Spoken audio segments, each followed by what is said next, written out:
আজকে মহামান্য সুপ্রিম কোর্টে confederation of state government employees and others versus state of West Bengal and others অর্থাৎ DA মামলা উঠেছিল।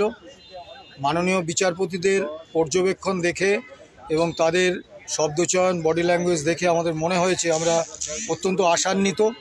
আগামী 22 তারিখে 22শে এপ্রিল একটা তারিখ দেওয়া হয়েছে এবং আমরা আশা করছি আজকের যে বিভিন্ন পর্যবেক্ষণ এবং মাননীয় বিচারপতিদের যে কথাবার্তা সেগুলো তো প্রকাশ্যে বলা যায় না, সেগুলো থেকে আমাদের মনে হচ্ছে আগামী 22 তারিখে 22শে এপ্রিল একটা সুখবর কর্মচারীরা পাবেন। মহামান্য সুপ্রিম কোর্ট একটা ভালো রায় দেবেন। আমরা বারবারই বলেছিলাম এর আগেও যে মাননীয় মহামান্য আদালতের উপর ভরসার আস্থা, বিশ্বাস, ভরসা রাখার জন্যে আমরা আজকেও সেই কথাটা বলছি এবং আমরা আশা করছি আগামী 22 তারিখে একটা সুখবর আমরা রাজ্য কর্মীরা, পেনশনাররা পাবো। নমস্কার, ভালো থাকবেন, সুস্থ থাকবেন।